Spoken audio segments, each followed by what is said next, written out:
Hello everyone, my name is Longley. Welcome back to my channel. Today I am welcome you all back to my market update happening on every Monday around 4 or 5 p.m. This video specifically gonna be a little bit more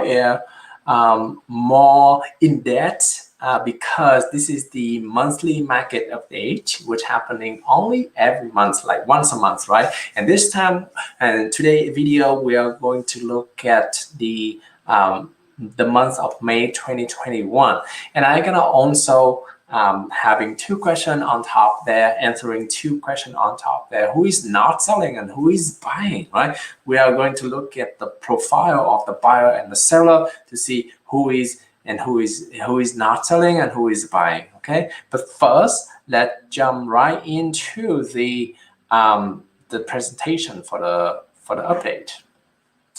All right, so we're talking about the monthly sales this month. In May 2021, we have a total of 9,127 sales for the month of May. So that is actually a decrease of 3.7% when you compare to month over month. However, though, obviously you can see that the red line is still higher than the black line. So that is still an increase of 33% compared to the previous year. So while the month to month a little bit decrease, we still have a really big gap between the 2 years. That indicates that right now, maybe because some of the buyers, they don't want to deal with too high price anymore and they get back out of the market. However, though, the demand is still there. In long term, the demand is still great at this time. Okay. The second number that we have on the file is the new inventory. Right? New inventory coming to the market this month is 9,335. You're gonna see that there's a drop compared to the previous month. After a couple months of increase, 3 months of increase in the new inventory number, this month we have a south turn, right? It is a drop of 7.1% compared to previous months, although we still have a little bit better number than last year at around 10.4%. Okay.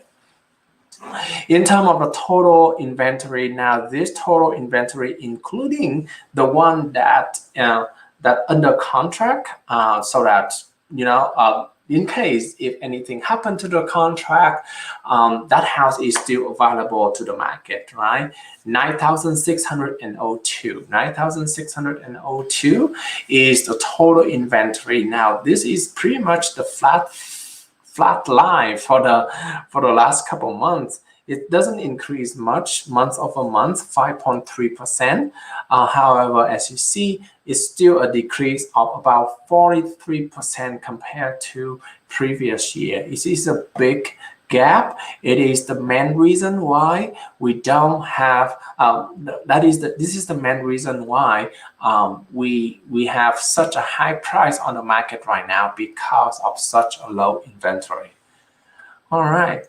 So the second set of the number is we're looking at the rate on how fast the house gets sold and things like that. This month, we have a monthly supply of inventory of about 1.05, translate to about a month and 1 day, okay, less than a day, okay.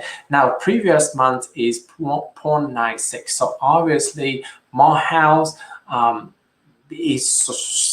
more house on the market right now. At this time, it takes longer for all the house available on the market get sold. Okay.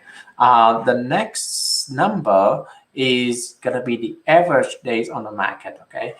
Even though there are more houses on the market at this time, we still have an average days on market of super fast, about 29 days on the market. Now that is a decrease of 21 days from last year. Okay, so from last year, if you're looking at compared to a previous month, it is a decrease of 3 days. So even though there's more house sitting on the market than previous months, however, the house that is being sold, the houses that are being sold get sold very quickly within 29 days. So this is the good news for not only the seller, right? Obviously, if you price right, if you get the house ready well, then you can get it sold very quickly within 29 days.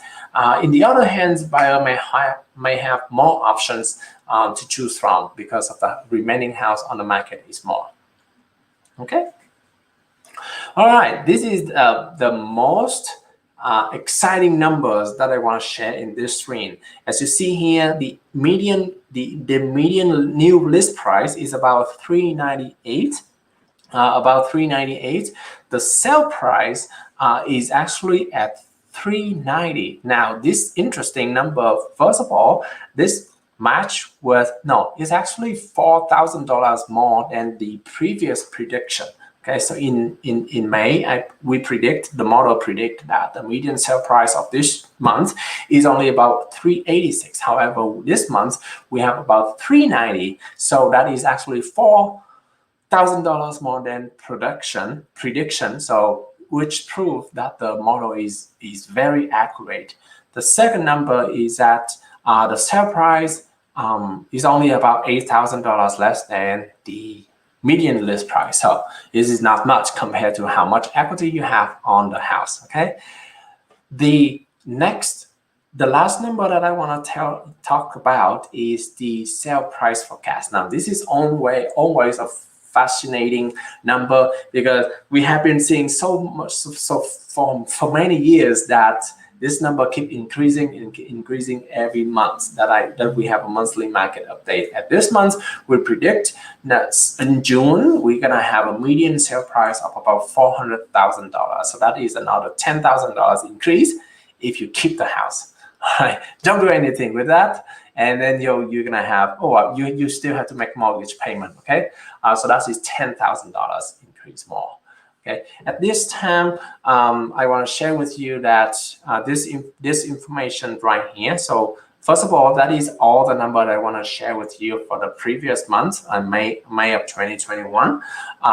This number right here is also from previous months as well. This is coming from the affidavit of value in Maricopa, which basically gonna compile all. Report all the numbers like about who is buying specifically. And as you can see here on the first table, California is the top. It is the number one out of state buyers. Like people from California is a lot, right? 711 buyers. Okay, out of, I think, if I remember correctly, last month we have about 9,000 something sell. Okay, now the tricky thing about this is that some even California, Washington, or Colorado, right? Some of the buyer have formed an LLC or living trust in Arizona. In that case, we have no idea. So therefore, we're gonna list in state. Therefore, this potential gonna be more. This number, the real number, gonna be more. But as you see here, if we assume everything gonna be the same, California is the number one. This is the number one buyers that buying house in Arizona, and they pay about $420,000 in average. Okay, in average. Washington is the second state, about 358 home that's sold for Washington residents, $500,000 home. They are the one that paying actually the most, right?